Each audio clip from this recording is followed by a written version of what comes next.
The fluorescent light in the office has a hum of its own, an irritating frequency that seems to vibrate directly inside your skull at 4 in the afternoon. You're 21, but the reflection in the tinted glass of the cubicle window suggests someone older, or perhaps just more tired. The central air conditioning is set to a frigid temperature, ignoring the fact that outside, the city asphalt is boiling. You feel the cold on your fingertips as you type, for the 1,000th time that day, tracking codes and inventory spreadsheets for a logistics company that wouldn't know your name if you weren't wearing a badge. The coffee on your desk is cold and tastes metallic, the result of cheap beans and a coffee maker that has never been properly cleaned. Your boss, a man who measures human value by efficiency metrics he himself doesn't understand, just walked past your desk. He didn't say good job. He simply pointed to the clock and mentioned that the quarter's target is 4% below expectations, as if those 4% made any difference in your life, other than guaranteeing that you remain stuck in that gray chair for another 8 hours tomorrow. At this moment, a thought arises, not as a poetic inspiration, but as a technical observation. You are selling the only commodity you can never buy back. You're trading your vitality, your brain power, and your time for a salary that barely covers the rent. And the fuel to get you back to this same cubicle the next day. That's the classic definition of active income. If you stop, the money stops. If you get sick, the flow dries up. You are a spare part in a machine that doesn't belong to you. The clock finally strikes 6 p.m. You leave the building, but you don't feel the relief your colleagues feel rushing to happy hour. While they argue about which beer is the cheapest, you walk towards your car with a different kind of urgency. For you, the day isn't over. The work for the man is done. The work for the other man is done. Your empire, it's about to begin. Upon opening the door to her apartment, the scene changes. There is no order, The sterile minimalism of the office. The floor of her room is a minefield of cardboard boxes and adhesive tape. Product samples are scattered across the bed. A new model of kitchen organizer made of high-resistance polymer, LED lamps with motion sensors, highly absorbent microfiber fabrics. The smell of new plastic and cardboard is the scent of your future freedom. You turn on your personal laptop. It's faster than the one at the office. You invested every penny of your overtime to ensure you wouldn't waste seconds waiting for a program to load. You open Google Trends and Keyword Planner. While your friends are wasting their attention on social media feeds, you're mining that same attention. You analyze what people are desperately searching for at 2 in the morning. You look for problems people have that no one is solving efficiently. You're not a computer genius. You're not an heir. You're an inefficiency analyst. Your vision starts to blur around 11:30 p.m., but you keep going. You're adjusting an ad description, refining the copy that will convince someone in California to buy a product stored in a partner warehouse. You're learning the difference between selling hours and building a system. A system doesn't get tired. A system doesn't need bad coffee. A system sells while you sleep, while you shower, while you're sitting in that damn cubicle during the day. Every sale that pops up on your phone with a notification sound is a reminder that leverage is real. The learning process at this stage is brutal and silent. Financial freedom isn't about having a lot of money. It's about decoupling your income from your time. You look at the product samples and the import cost spreadsheet. Your eyes burn. The exhaustion is a physical pressure on your chest. But there's a spark of clarity. You've decided you're not going to spend the next 40 years punching a clock to build someone else's dream. You've signed an invisible contract with yourself. You're going to sacrifice the comfort of your 20s to buy the total sovereignty of your 30s. You close your laptop at 1:45 a.m. In a few hours, the alarm clock will ring for the first shift.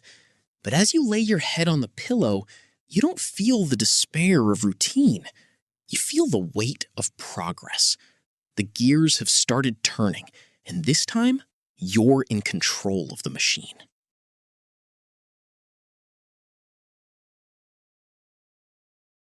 The money you've accumulated didn't fall from the sky. It was months of deprivation, $3 lunches, and giving up any form of paid entertainment. In total, $5,000. To the world, it's a small amount. To you, it's 2 years of your life sold to the logistics company. It's your blood transformed into digits in your bank account. And now, you're going to put it all at risk. You've chosen your first product, a portable air humidifier with a minimalist design. You negotiated with an overseas supplier, inspected samples, and spent the first $2,000 on inventory and $3,000 on advertising. The butterflies in your stomach when you click the Publish Campaign button are almost paralyzing. You expect sales to pour in, but what follows is silence. The first 7 days are a massacre. The Google Ads dashboard shows 1,000 clicks, but 0 conversions. The money is burning at a rate of $100 a day. The panic isn't metaphysical, it's physical.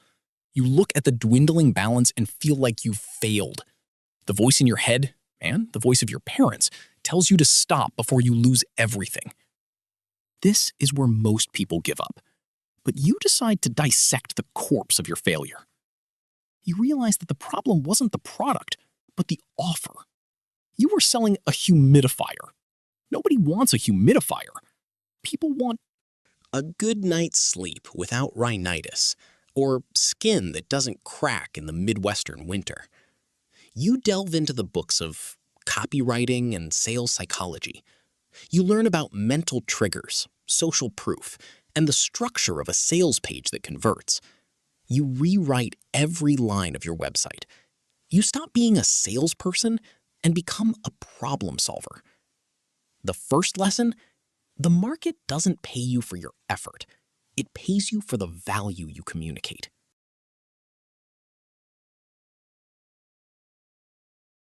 At 24, you'll find the winner, an ergonomic accessory for those who work from home. This time, the math adds up. For every dollar invested in ads, 3 return in revenue. The sound of sales notifications on your phone, which used to be rare, is now a constant buzz. But victory brings a new form of slavery. You're still at your day job in logistics, and your second shift now consumes all your remaining hours. You're the marketing department, creating ads on Meta ads at 2 in the morning. Your customer support, answering furious emails about mail delays during your lunch break. You're the stock clerk, packing boxes in your room until your fingers bleed from the cardboard. It's the Height of spring break. Your friends are posting photos on Florida beaches, holding red cups, laughing, living the youth you seem to be burying.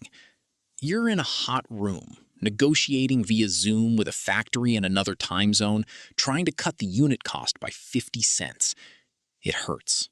The isolation is real. You feel like an outsider in your own generation.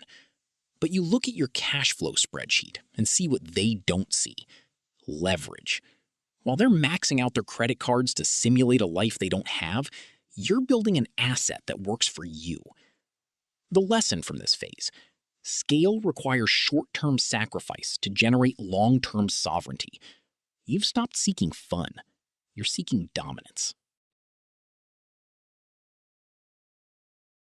At 26, exhaustion reaches its limit. You realize that if you keep doing everything alone, you'll break down before you turn 30. The business is making a lot of money, but you're still the bottleneck. If you stop typing, the company stops breathing. You decide to quit the jobs you hate. You hire your first distribution center, 3PL. Now, the inventory is no longer in your bedroom. It's in a professional warehouse that ships orders automatically. You hire a support agency in the Philippines to handle emails. But the hardest part isn't hiring. It's creating the SOPs, standard operating procedures. You spend months writing detailed manuals: how to respond to a return, how to analyze an ad. Metric: how to negotiate with a supplier. You are transferring your intelligence to paper. For the first time in years, you go out to dinner on a Tuesday and don't look at your cell phone. When you get back, you see that the system generated $5,000 in sales without you having to open your laptop. You're no longer a product salesperson, you're a systems manager. The business is now an independent entity. It has a life of its own. You bought your first slice of real time. At 28, the money coming in is more than you ever imagined earning. Many in your position would buy a Porsche or a luxury apartment to show the world they've made it. You do the opposite. You keep your cost of living low. You continue living in the same place, driving the same reliable car from years ago. To your neighbors, you're still that strange guy who works from home. They have no idea you're sitting on a gold mine. You are beginning the conversion phase. E-commerce is great, but it's volatile. An algorithm can change, an account can be banned, a trend can die. You don't want to rely on luck. You start taking 70% of the company's net profit every month and injecting it into the financial market. You buy dividend stocks, Coca-Cola, Realty Income, Apple. You invest in real estate investment trusts, REITs, that pay monthly rent. You are transforming the fast money and volatile nature of digital commerce into the solid money and lasting wealth of financial capital. You observe the effect of compound interest. Initially, your dividends only paid your internet bill. 6 months later, they paid your rent. Now, at 29, the dividends generated by your investments already cover 100% of your basic living expenses. You've reached the break-even point. Even if you never sell another product in your life, you'll still have a guaranteed upper middle-class lifestyle. Forever. You're no longer chasing freedom. You're just waiting for the clock to strike 30 to officially declare your liberation. You didn't buy objects. You bought your way out of the machine. The next step isn't about money. It's about the end of the contract. At 30, the culmination of your journey doesn't happen with a bang, but with a digital signature. You're sitting in a minimalist meeting room, or perhaps just in front of your laptop in a quiet cafe. On the other side of the screen, lawyers from an investment group, an aggregator of e-commerce brands, are finalizing the transfer. They're not just buying your inventory or your customer list, they're buying your intelligence. Your SOPs, and the solid brand you've painstakingly built over the last 10 years. The technical term is exit. When the confirmation email arrives and your bank account balance jumps to a number that took you years to achieve, you don't feel the euphoria you imagined at 21. You feel a profound silence. The operation is no longer yours. Responsibility for advertising, suppliers, and logistics now belongs to someone else. You've just sold your child to buy the rest of your life. It's Monday, 10:45 a.m. For the first time in a decade, there was no alarm clock. There was no panic of checking the Google Ads dashboard before even brushing your teeth. The sun streams through the window of your house, a house chosen for its quiet, not its status. You prepare your coffee. This time, the beans are fresh, ground on the spot. The aroma isn't one of survival, but of presence. You open your investment portal, not out of necessity, but for reference. The magic happened. The capital you accumulated during those years of hardship, multiplied by the sale price of your company, is now distributed across a global network of assets. You look at the monthly dividend report. The amount that landed in your account while you slept last night is 3 times your total monthly cost of living. You no longer need the market to be good. You no longer need a winning product. You have become your own bank. You walk to the window and observe the traffic in the distance. Thousands of cars, thousands of people trapped in the same traffic jam you faced at 21. They are rushing to pay for houses they don't live in and for cars they use to go to jobs they hate. They are selling their time, the only thing they truly possess, to survive another week. You look at your reflection. You're still young. Your health is intact because you've had the resources to take care of it. Your mental faculties are at their peak. But unlike most of your 30-year-old peers, you're not starting your career. You're finishing your obligation to the system. Freedom, you discover, isn't about living on a yacht or spending the day drinking on a beach. That's what people who are still trapped think freedom is. True freedom is the right to say no. It's the ability to choose what to do with the next hour of your life without money being a factor in the equation. It's the peace of mind knowing that if you want to spend the day reading, studying a new language, or working out, the world won't fall apart. You paid a high price. You traded the glamour of your 20s, the parties you didn't go to, the cars you didn't buy, the social validation you didn't get, for total ownership of your next 50 years. You practiced temporal arbitrage. You lived like nobody wanted to live for 10 years, so you could live like nobody can live for the rest of your life. The survival game is over. As you close your laptop and walk toward the door for a leisurely stroll, you understand the ultimate truth. Money was never the goal.